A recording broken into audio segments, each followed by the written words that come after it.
Hi, my name's Kevin Hicks. Welcome to my YouTube channel, The History Squad. Now today's film, the Battle of La Roche-Derrien, 20th of June 1347. It's long awaited for me.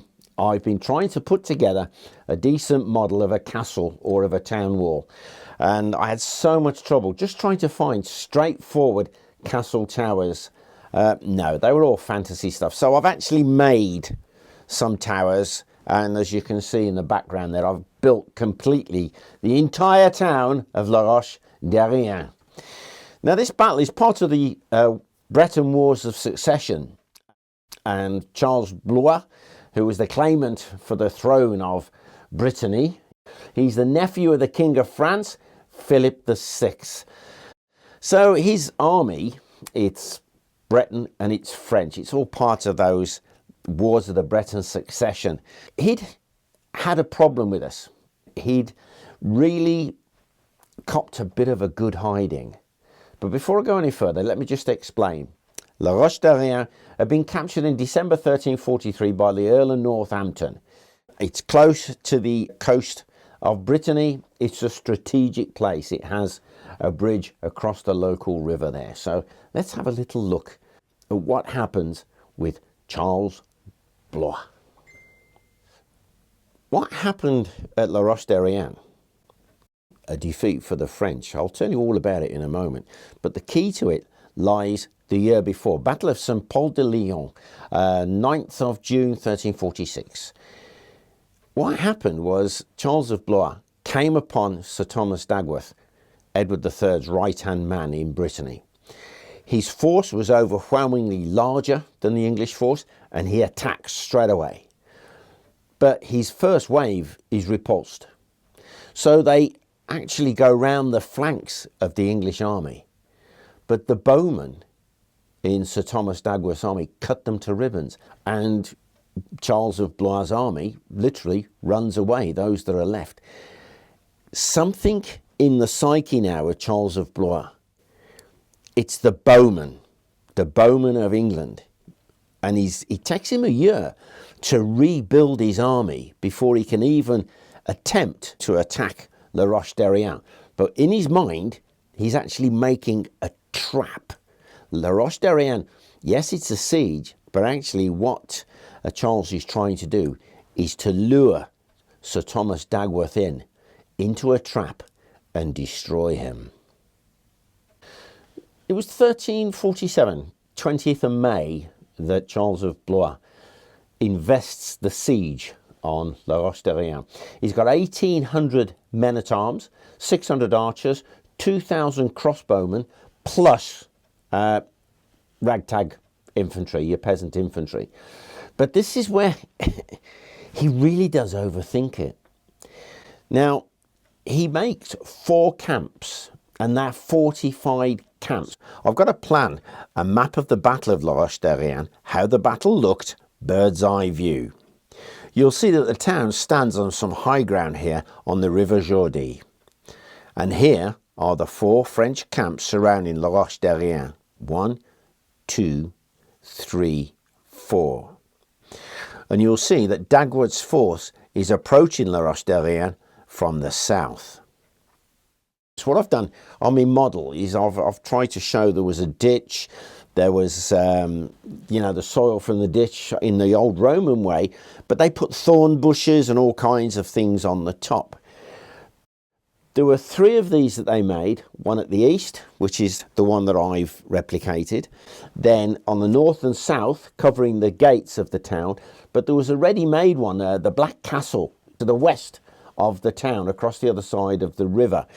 So what he says was, we fortified a camp. He had 9 catapults. One of them, a trebuchet, could hurl a 300-pound rock, 4 in an hour. So they're going to really smash this town to pieces.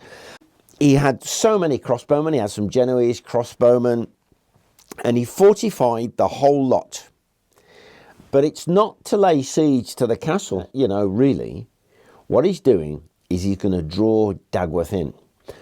But what Charles of Blois is frightened of is the bowmen.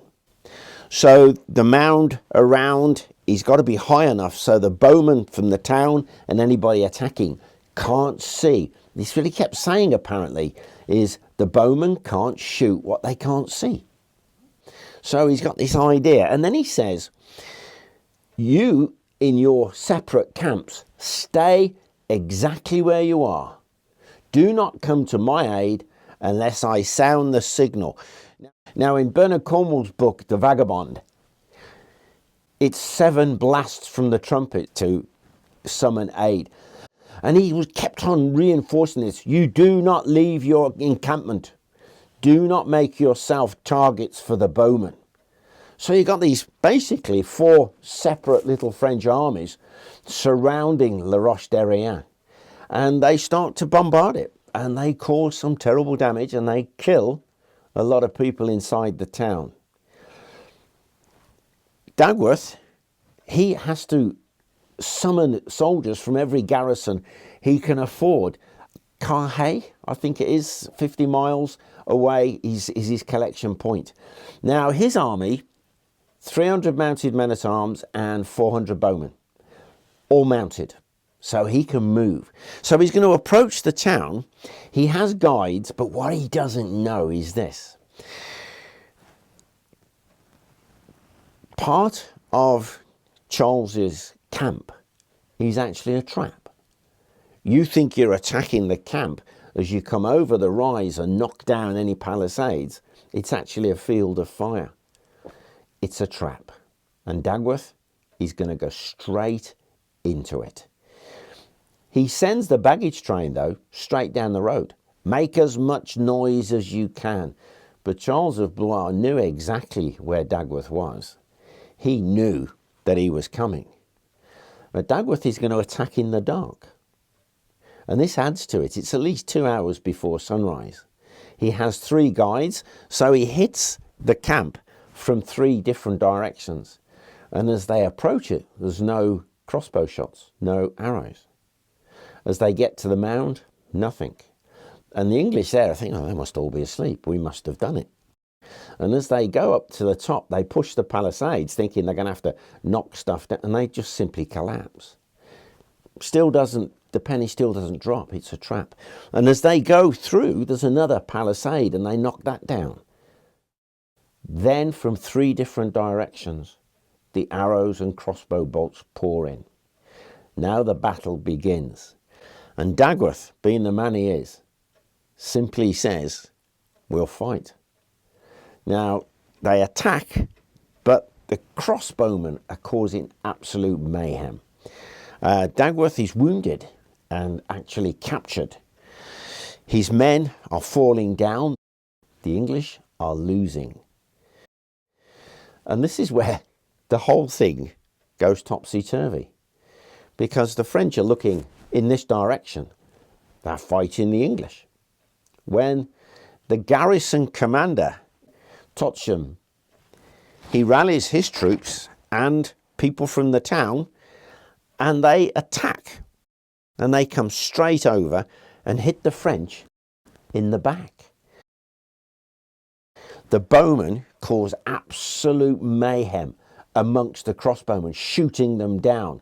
And it's great, actually. I mentioned Bernard Cornwell's book, The Vagabond, because it covers this. And it's really exciting because you've got them racing in and out of the tents. You've got a fight outside the windmill. I hope you like me windmill. I've had that for years. Eventually, the French beginning to lose, and Charles of Blois is cornered. He hasn't got his armour on. So somewhere along the line, did he think the English were beaten? He takes his armour off. The next minute he's confronted by English men-at-arms. 17 wounds he had.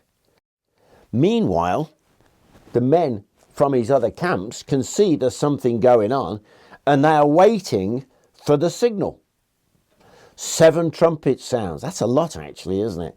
And in there's one account, he gives the order, sound the signal. And as the trumpeter sounds 2 toots, an arrow then cuts him down. No signal. The French in this camp, if they stay, they're annihilated. Sir Thomas Dagworth, who'd been taken prisoner because he was wounded, He's recovered. And what the English do now is they knock off the other French camps one at a time. The one at the north and the one at the south gates. They didn't come to each other's help. Those in the Black Castle, the French in the Black Castle, had it on their toes. They simply withdrew. The Battle of La Roche-Derrien, incredibly well planned, incredibly well thought of. But the problem was, it's the English again, isn't it? Thomas Dagworth there, his men are being slaughtered. What does he say? Come on, let's fight. And what does the garrison do?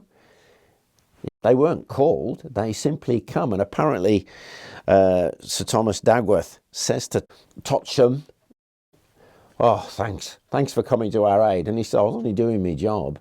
Wow. I'm not sure if that was from Bernard's book or not, but I think it's wonderful, don't you? Now, Charles Blois, wounded 17 times, was it? He's taken to various castles to recover and then on to England. His 500,000 écus, I understand, was his ransom.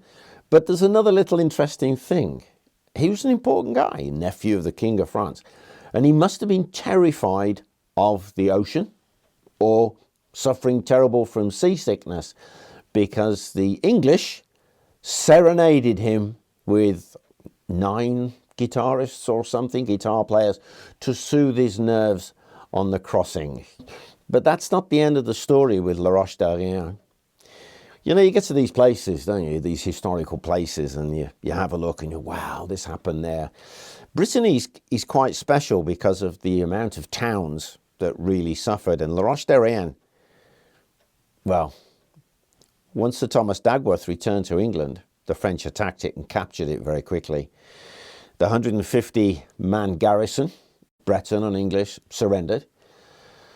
But the inhabitants were massacred, butchered. And that's horrendous when you think about it. And then later on, the soldiers who'd surrendered honorably, they in turn were massacred.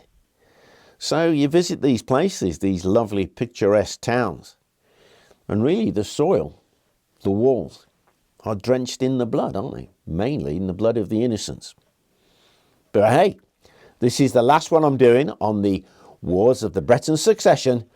Now we're going to crack on with the 100 Years' War series. Well, I hope you enjoyed our video there and my model. Yeah, if you did, like, share and subscribe. And don't forget to put on your all notification button, because we've got so many different kind of videos coming down the line. But before I go, a special mention to some of my Patreon members. Without them, I wouldn't be able to do this. It's great. So Sandra Teeling, Derek Schultz and Michael Andervolt. Hey guys, thanks a million.